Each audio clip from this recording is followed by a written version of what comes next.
Magandang gabi po sa inyo mga kasabwat, sapagkat ngayon ay 9:09 ng gabi sa eksaktong oras sa aking pag-vlog na ito.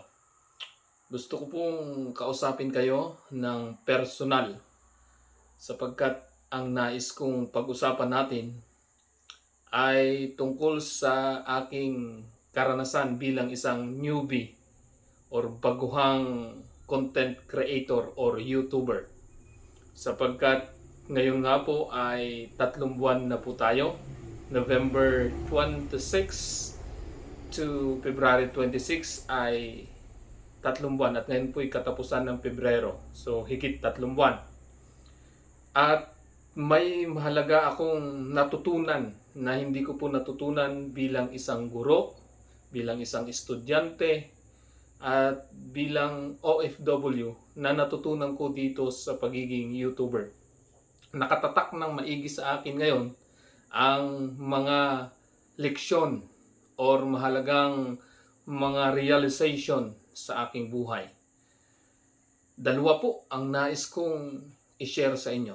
At gusto kong tapusin mo ang video ito sapagkat kung gusto mong maging YouTuber or di kaya'y may mga bagay na iniisip kang gawin, ay makatutulong ito. Sapagkat hindi ko ito natutunan nga sa iba kong karanasan sa buhay. Sa pagiging YouTuber, mas mahirap na mag-isip kaysa sa ibang trabaho. Sapagkat ito ay hindi mo alam kung sino ang audience mo. Hindi katulad ng teacher, alam ko na agad kung sinong tuturuan ko sapagkat yun at yun ang hahawakan ko. Alam ko pati yung subject ko. Hindi katulad dito, wala akong curriculum na hawak. Wala akong bossing. Ang boss ko ay ang sarili ko pero hindi ko alam kung ano ang gusto at ano talaga ang para sa audience ko. Bagaman may niche na tinatawag, pero yung niche na yun ay ako ang pipili. Kaya nga parang ang hirap. At ang isa pa dito ay sobrang natutunan ko na maging maunawain sa tao. Dahil hindi ko alam kung ano yung gusto ng audience ko, ay nagiging maunawain ako. Binubuksan ko ang isip ko na ano ba talaga yung gusto ng buong mundo sapagkat nung tinitingnan ko ang analytics ng aking YouTube channel na Channel Moto ay nasa 50 to 70% ay nasa Pilipinas ang viewer at yung iba na doon sa 50 to 25% ay nasa ibang bansa at nangunguna dyan ang US, Canada at Saudi Arabia. Bagaman ako'y naniniwala ay mga Filipino din yung mga nanonood diyan at yung iba siguro ay hindi. At talagang nakaka-challenge, very challenging na mag-isip ng content mo na magugustuhan.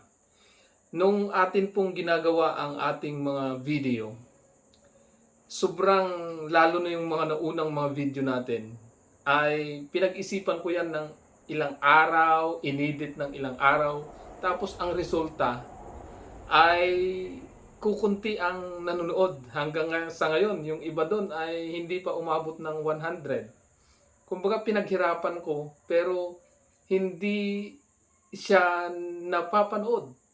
At mayroon namang mga video na simple lang yung aking paggawa. On the spot, hindi ko na inedit. Pero mas maganda ang result. At mayroon yung katamtaman lang. Yung katulad nung lessons in chicken farming. Ay nung ginawa ko yun ay dire-diretso na akong pagsasalita. Konting edit lang doon sa mga nandun sa mga video niya, yung mapapanood. Pero siguro mga 3 to 5 hours lang na inedit ko yun. Unlike yung iba na umabot ako ng 10 to 15 hours bago ma-edit. Pagkatapos nun may upload ko ay konti lang nanood. Unlike doon na pumapangalawa yung chicken farming na yun pa nga yung nauna nung nag-upload ako na maraming nanonood. Kaya nagulat ako na ganun pala. Yung pinaghirapan minsan natin ay hindi naman nagugustuhan ng iba. Kaya hindi mo talaga kasi alam kung sino yung audience mo. Magugustuhan ba yung ipapalabas mo? So, talagang napaka-challenging. At nagulat din ako sa result na yung isang video na parang sa tingin ko hindi naman papansinin sapagkat nahatak na Fortuner. Ano ba? Anong pakialam nyo kung nahatak yung Fortuner ko? Anong pakialam ko na ikaw ay nalugi? Parang yun ang isip ko. Pero alam po ninyo, yun yung nanguna ngayon. Kaya kung titingnan mo yung channel mo to, yun yung umabot na ng 13,000 higit na views. At on the other hand, natuwa ako kasi yung pagkahatak pala ng Fortuner ko, nagiging blessing pa at yun ang nagkaroon ng maraming subscriber. Nasa 60 plus na subscriber ang nag-subscribe dahil sa Toyota Fortuner na yun. At ang isa pang nakikita ko na talagang ang hirap hanapin ang gusto ng manunood kasi may mga nag-unsubscribe.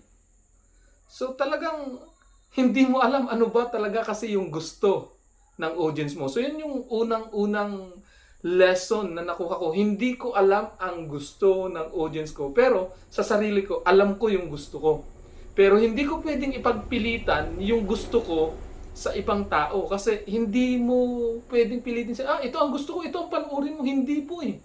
Kaya bilang isang newbie content creator, ay talagang na-realize ko na maging mas maunawain sa mga tao kasi buong mundo ang target audience natin. Hindi lamang nasa Pilipinas, kundi nasa ibang bansa yung iba at hindi mo alam kung magugustuhan. Basta ngayon ang target ko, mag-upload ako ng mag-upload, bahala na ang tao kung panunuorin o hindi.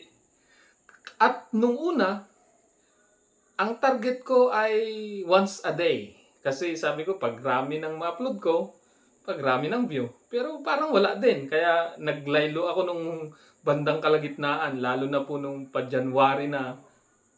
At parang sabi ko, yung January, kung titingnan nyo, kukunti ang na-upload ko yun. Pagkatapos ng New Year, mga 3rd week, 4th week, halos kukunti na. Kasi sabi ko, parang wala rin lang naman, kahit marami. Pero dahil nagbasa ako ng nagbasa ulit, nanood ng mga YouTube tutorial kung paano kumuha ng audience, na-inspire ulit ako. Lalo na yung nabasa ko, yung Think and Grow Rich, na nakita ko po doon na magkaroon ka ng determinasyon. Sabi ko, balikan ko ulit yung aking unang goal na 1 video a day. Ang problema kasi dito sa amin ay yung signal. May time na nakadalawang video na ako, hindi ko naman may upload. Magdabag na akong halos hindi natutulog. Kaaabang kasi ang malakas ang signal dito sa amin ay 12 to 3 a.m. 12 ng hating gabi hanggang 3 a.m. Pag lumampas na doon, mahina na ulit ang signal. Kaya inaabangan ko yun. Halos napupuyat-puyat ako. At ang masaklap pa nito, katulad nung in-upload ko na panaginip, halos magdamag akong gising, tulog, tapos may napanaginipan pa ako habang nasa kagitnaan ng aking pagtulog. Siguro mga 2 to 3 hours lang ako nakatulog. Ginawan ko ng video na talagang inedit ko ng maayos. Akala ko maraming pa manunood yung panaginip na yun. Pero alam ko, nasa 9 pa lang yung view hanggang sa ngayon. Kaya talagang hindi mo alam. Kaya nakakalito. Ano ba yung gagawin mo? Parang wala na. Parang wala ng pag-asa. Pero dahil sa aking pagbabasa, naisip ko kailangan ko magkaroon ng determinasyon at yun yung kailangan ko. Na bagaman walang nanonood katulad ng ginagawa ko ngayon. Sabi ko, ano ba ang gagawin ko para ma-inspire ako? Naghanap ako ng ibang paraan. At yun ang inisip ko, ano ba yung gusto ko na pwedeng maka-inspire sa tao? Sabi ko, itong garden. Parang simple lang nung una. Sabi ko, parang wala lang. Pero nakita ko nung pinagsabay ko yung garden at manukan, tapos yung restaurant na ini-improve natin, yun yung tatlo, tapos sabayan pa ng trabaho natin sa barangay hall na hindi ko naman masyadong inilalagay sa vlog natin kasi masyadong pam-public yun, medyo mahirap na ilagay sa ating content, ay nakita ko na mas naging inspirado po ako. Mas nagiging maganda yung takbo ng buhay ko. Kaya naka-influence siya ng maigi itong pag-vlog ko sa aking buhay. Kasi ang iniisip ko ngayon, ano ba yung magpapasaya sa ibang tao na magpapasaya rin sa akin. So hindi ako magiging masaya kung yung ibang tao ay hindi magiging masaya sa panunood nila sa aking isinishare. Kaya ngayon, talagang nashock nga rin ako sa sarili ko eh. Sabi ko, ba't ganun pala yung pakiramdam ng isang content creator na bago, na hindi mo alam yung gusto nila. At ako'y natutuwa po. Ang naging result nung naging open-minded po ako, kasi parang hindi ko alam yung ganitong kaisipan noon.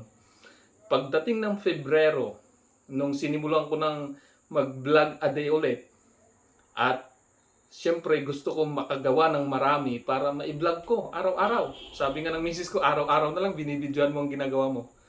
Bagaman ganun yung naririnig ko sa misis ko, alam kong minsan dinidiscourage niya ako, tinitingnan niya kung hanggang saan ako mananatili at magiging determinado. Ito yung na-realize ko. Hindi ka talaga pwedeng maka-inspire ng iba kung ikaw mismo talaga ay hindi inspirado. Kaya kailangan mong ma-inspire muna sa sarili mo. At yun ay magagawa mo lang kung yung isip mo ay tama. Kapag tama yung mindset mo, magiging tama rin yung ginagawa mo. Ang hirap kaya. Minsan, kaya nga tumigil ako nung kalagitnaan ng January, nung wala na akong gana. Kasi nga, kahit anong ganda ng edit ko, yung talagang iniisip kong magba-viral kasi pinag-isipan ko ng maigi, hindi naman napapanood. 9 views, 10 views, 15 views. Kaya nakaka-discourage. Pero nung na-realize ko na bahala kayo kung panuorin nyo, basta ako gagawin ko yung magpapasaya sa akin at nauunawaan ko kayo, hindi ko kayo pwedeng pilitin. Kaya yun yung aking mindset ngayon, hindi ko kayo pwedeng pilitin kung panuorin nyo ako o hindi. Ang mahalaga sa akin, masaya ako sa ginagawa ko at pagkatapos nun, alam ko darating ang panahon, magiging masaya rin kayo sa aking video at mapapanood din ninyo. Kasi katulad ng halaman, yun doon ko ikinukumpara, may mga halaman na ang tagal tumubo. Katulad yung papaya na itinanim ko ngayon, 1 linggo na, wala pang tumutubo. Magdadalawang linggo na naman sa Martes, ngayon ay Miyerkules. Ay wala pa. 8 araw na, wala pang tumutubo. Kaya, or not Miyerkules ngayon po ay Huwebes, ay wala pa rin tumutubo. Pero okay lang po yun. Kasi, katulad din ng ating YouTube channel na ito. Bagaman minsan ay akala natin walang nanonood. Pero hindi natin alam, mayroon palang na-inspire na 1 o 2 at yun ay padami na ng padami. Katulad din nung Toyota Fortuner na yun, nakita ko ang dami na rin nagsishare. Higit 50 na po ang share ng Toyota Fortuner. Nagugulat na lang ako. Pag gising ko sa umaga, ang dami na palang nag-share. Marami nang nag-comment, marami nang nag-subscribe na hindi ko naranasan doon sa ibang mga vlog ko. Kaya ngayon, katulad ng sinasabi ko kanina, may 2 akong pangunahing natutunan. Number 1, lalo akong nagiging mas maunawain sapagkat hindi ko alam kung ano talaga yung gusto ng audience ko sa buong mundo. Pero, sa pagiging mas maunawain ko na yon, number 2, papasok tayo. Kinakailangan kong maging inspirado. Yun bang inspirado ka na kahit ano pa ang mangyari, gagawin mo yung pinakamaganda dahil alam mo, may audience ka na manunood sa'yo anytime of the day. At yun yung nagiging inspirasyon ko ngayon, na gagawin ko ang pinakamaganda araw-araw, i-vlog ko yung mapipili kong topic na pwedeng maka-inspire sa iba. At yung goal natin na 1 video a day ay halos naabot na natin sapagkat ang totoong araw ng mula nung ating nasimulan ang video na o ng ang channel na ito ay nasa 94 days na ako kung hindi ako nagkakamali. At ito ay pang 89 na video na aking i-upload. So ibig sabihin 5 vlogs lang ang delay natin. Kasi may mga araw na marami tayong mga upload at may mga araw na wala. At hahabulin natin yun. Bahala po kayo kung panunuorin niyo o hindi. Basta ako, masaya ako sa ginagawa ko at nadidevelop ko ang sarili ko dahil po sa pagbablog na ito. Kaya kung ikaw po ay na-inspire at wala ka pang YouTube channel, kung hilig mo mang-inspire ng tao, pwede kang magbuo rin ng YouTube channel mo. Kasi habang nagiging inspirado ka, ma-inspire mo rin ng iba. Pero mahirap pong pasukin ito kung ikaw mismo sa sarili mo ay hindi ka inspirado. Kasi mahirap kumbinsihin ang tao na manood sa'yo kung ikaw mismo ay hindi inspirado. Kaya nga, yung isang vlog ko ay napatungkol sa magpakatotoo ka. Kasi pag naramdaman ng tao na naglilihim ka lang na peke yung ginagawa mo para lang magkaroon ka ng maraming views, kaya ikaw ay nagpapakasipag, hindi ka naman panunuorin eh. Kaya nga yung iba, yung sinasadyang magkamali para mapanood, ramdam yan ng tao. May kanya-kanyang talent ang tao. Para sa akin, ito ang aking kagustuhan. Yung maka-inspire ng tao. Kaya inspirational video po talaga ang ating ginagawa. Yung mga kamalian natin, normal po yan. Gusto nating ituwid at gawin natin yung pinakamagandang araw-araw.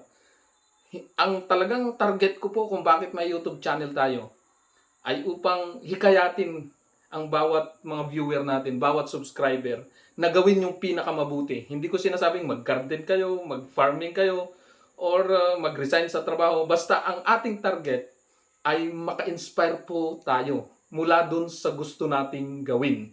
At yun po ang dahilan kung bakit na-shock po ako dito sa aking realization bilang isang newbie na YouTuber or content creator. Nakakashock. Hindi ko sukat akalain na magiging ganun yung resulta ng aking pagiging YouTuber, yung pagiging content creator ko. Hindi ko halos maisip na ganun yung takbo na ng buhay ko ngayon. Na masaya ako sapagkat nai-inspire ako na nababasa yung mga comment nyo. Magaganda yung mga comment na nababasa ko. Yung iba ay nakaka-challenge. Pero ito ang nagpapasaya sa akin ngayon. Nagiging mas maunawain ako sa mga taong hindi ko kilala dahil gusto kong abutin kayo.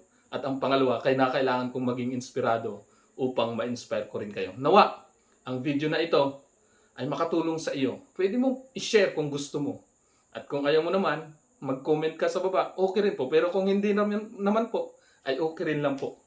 Maraming salamat po. Naway na-inspire kita sa iyong pinapanood ngayon. Kung hindi ka pa nakasubscribe, hindi naman po siguro kalabisan na humikayat na paki-subscribe po at makakatulong po ito upang lalo kong pag-igihin ang aking ginagawa upang maging inspirado ako at ikaw din na nanonood ngayon at yung iba pa na pwedeng ma-inspire na maging inspirado. Sama-sama tayong maging inspirado upang lalong maging mas masaya ang buhay natin. Maraming salamat po kasabwat. Hanggang sa muli. Bye-bye.